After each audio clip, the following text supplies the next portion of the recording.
നമ്മളെ പൂവുണ്ടാക്കാം.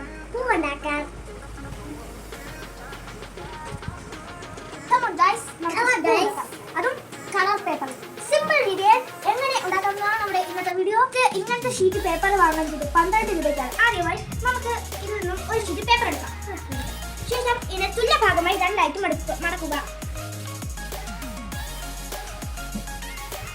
ശേഷം ഇതിനെ കട്ട് ചെയ്ത് എടുക്കുക.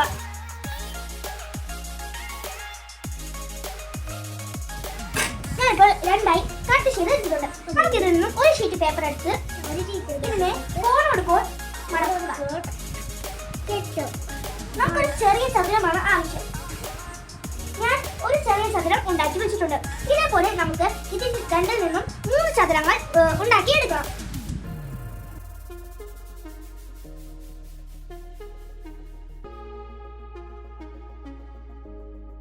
ഓക്കെ, നമ്മളിപ്പോൾ 3 ത്രികോണങ്ങൾ ഉണ്ടാക്കി എടുത്തിട്ടുണ്ട്. ഇതിനെ വീണ്ടും കോണോട് കോണായി മടക്കുക. മടക്കിയിട്ട് നിങ്ങൾ ഒരു വീഡിയോയിൽ ഇവിടം തൊട്ട് ഇവിടം വരെ ആ കണക്ക് വെട്ടിയെടുക്കാം. ശേഷം ഇവിടെ ഇങ്ങനെ ഒരു ചുരുപ്പ് വെട്ടിക്കൊടുക്കാം.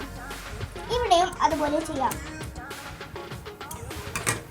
ഇപ്പോൾ നമുക്ക് ഈ ഒരു ഷേപ്പിൽ കിട്ടിക്കഴിഞ്ഞു.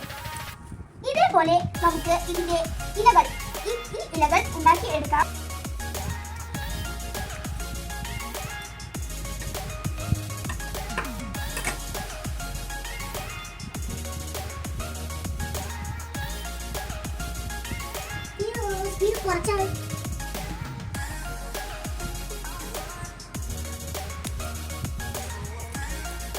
നമുക്ക് ഇനി ഇതിന്റെ മൂട്ടിൽ ഒരു ദ്വാരം ഇട്ട് കൊടുക്കണം.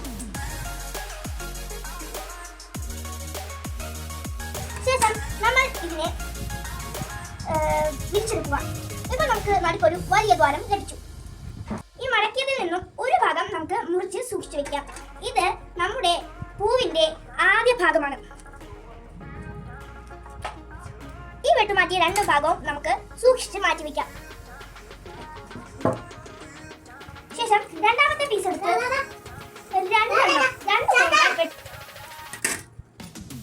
വെട്ടി നമുക്ക് ഇതും സൂക്ഷിച്ച് വെക്കാം. അടുത്ത മൂന്നാമത്തേതും എടുക്കാം.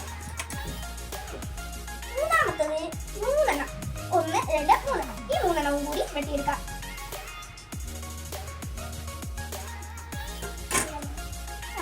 നമുക്ക് ഇതളുകൾ കൂടുതൽ വേണമെങ്കിൽ ഈ കിട്ടുന്ന 4ാമത്തെ പീസും കൂടി ഇതളാക്കി എടുക്കാം. അതിൽ 3 കഴിഞ്ഞാൽ 4. അങ്ങനെ നമുക്ക് ഇതളുകൾ വലിയ വലിയ ക്രമത്തിലേക്ക് നീക്കിക്കൊണ്ട് പോകാം. അപ്പോൾ പൂവുകളും വലുതാവും.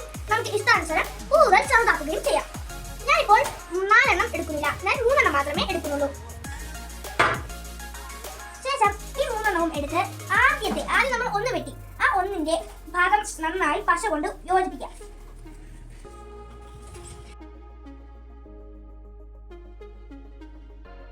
കീറിപ്പോകാൻ സാധ്യതയുണ്ട്.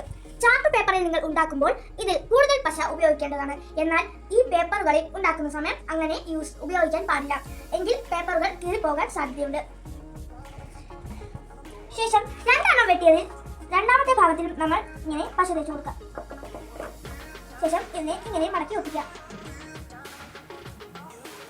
വീണ്ടും നമ്മൾ 3 എണ്ണം വെട്ടി സ്ഥലത്ത് അതിന്റെ 4ാമത്തെ ഭാഗത്ത് കുറച്ച് പശ തേച്ച് കൊടുക്കാം. ഇതിൽ എന്റെ പശ ഇത്തുമൂലം അധികമായി പോയി എന്ന് തോന്നുന്നു. എന്നാലും നമുക്ക് കുഴപ്പമില്ല, ഉണ്ടാക്കാം. ഈ 3 എണ്ണം ഉണ്ടായി കഴിഞ്ഞു. ഇനി നമ്മൾ വെട്ടി മാറ്റി സൂക്ഷിച്ചു വെച്ച പീസിലെ അതിനും നമുക്ക് ഇത് യോജിച്ചെടുക്കണം. നിങ്ങൾ വിചാരിക്കും ഇതെന്തിനാണ് യോജിപ്പിക്കുന്നത്? നമ്മൾ ഈ ഇതളുകൾ ഉണ്ടാക്കുമ്പോൾ ഇത്രയും ഭാഗം ഈ 3 ഭാഗം മാത്രമേ ഇതിൽ വരൂ. ഇതിന്റെ മുകൾ ഭാഗമില്ല. അതുകൊണ്ടാണ് നമ്മൾ ഇതിനെ വെട്ടിയെടുത്തത്. അതാണ് ഞാൻ മുമ്പേ നിങ്ങളോട് പറഞ്ഞു. ഇങ്ങനത്തെ പേപ്പറിൽ നിങ്ങൾക്ക് 4 എണ്ണം ഉണ്ടാക്കിയാൽ ഇവിടെയും കൂടി ഒരു ഇതൾ വരും. അപ്പോൾ ഇതിന്റെ അകത്തും വേറൊരു ഇതൾ വരും. മനസ്സിലായോ? ഇപ്പോൾ നമുക്ക് വീണ്ടും ഉണ്ടാക്കുന്നതിലേക്ക് കിടക്കാം. മൂന്നാമത്തെ ഉണ്ടാക്കുമ്പോൾ എല്ലാവരും ശ്രദ്ധിക്കുക. ഇത് ഇങ്ങനെ മടക്കി ഇതും ഇങ്ങനെ മടക്കിയ ശേഷം മാത്രമേ ഒട്ടിക്കാവൂ. അല്ലെങ്കിൽ എത്ര പശ തേച്ചാലും ഇത് ബാക്കിലോട്ട് മാത്രമേ പോകും. നമുക്ക് ഇതിൽ പശ തേക്കാം. ഇങ്ങനെ ഒട്ടിക്കുമ്പോൾ നിങ്ങൾ വിചാരിക്കും ഇങ്ങനെ മാത്രമേ കിട്ടുകയുള്ളൂ. നമ്മൾ ഒട്ടിച്ച് കഴിഞ്ഞ ശേഷം പതുക്കെ ഇത് ഇങ്ങോട്ട് മടക്കുമ്പോൾ നമുക്കൊരു ബൊക്കെ ഷേപ്പ്, ഒരു കുഞ്ഞ ബൊക്കെ ഷേപ്പിൽ നമുക്ക് കിട്ടും. ഇതിന് നമുക്ക് ഇതിന്റെ അകത്താണ് വെക്കാനുള്ളത്. ശേഷം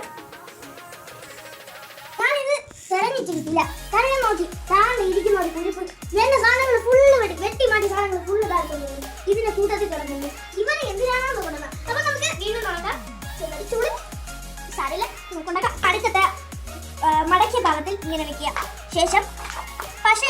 സൈഡിൽ ഇട്ടുപുളി കുറച്ച് ശേഷം ഇതിനെ നന്നായി ചുരുട്ടുക.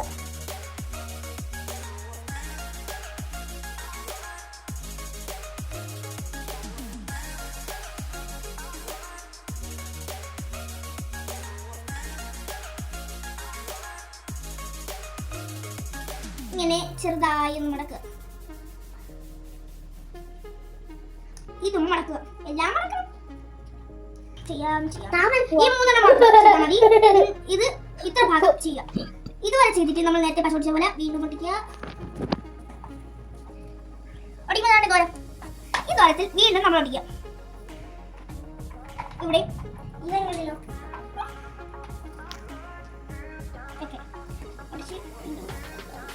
ഇപ്പോൾ ദ്വാരം മടങ്ങി. അടുത്ത മൂന്നാമത്തത് നമുക്ക് ദ്വാരത്തിൻ്റെ ദ്വാരം അടയ്ക്കുക. അടച്ചതിന് ശേഷം ഇത് നമ്മൾ ഇതിൻ്റെ അകത്തിന്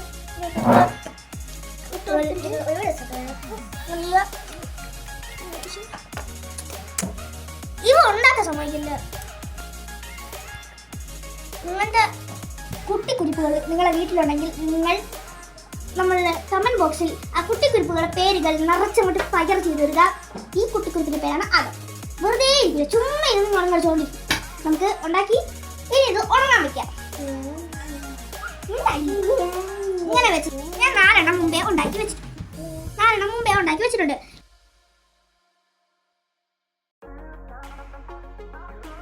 നമുക്കിത് ഉണ്ടാക്കിയ ശേഷം നമുക്ക് കാണാം.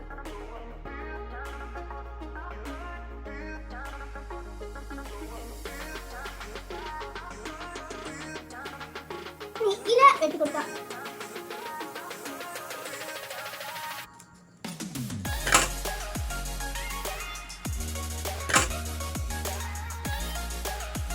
ഞാൻ 2 എണ്ണത്തിൽ ഒട്ടിച്ചിട്ടുണ്ട്. ഇനി നമുക്ക് ഇതേപോലെ 2 എണ്ണവും കൂടി എടുത്ത് ഒന്നിൽ ഒട്ടിക്കാം. എല്ലാത്തിനും ഇല വെച്ച് പിടിച്ചിട്ടുണ്ട്. ഒരു കമ്പെടുത്തിട്ട് അതിൽ ചുറ്റും നമ്മൾ പച്ച പേപ്പർ ഒട്ടിച്ചു വെക്കുന്നു. എന്റെ കയ്യിൽ പശ തീർന്നതിനാൽ ഞാൻ ഗ്ലൂ ഗൺ ഉപയോഗിച്ചാണ് ഇത് ഒട്ടിക്കാനായി പോകുന്നത്.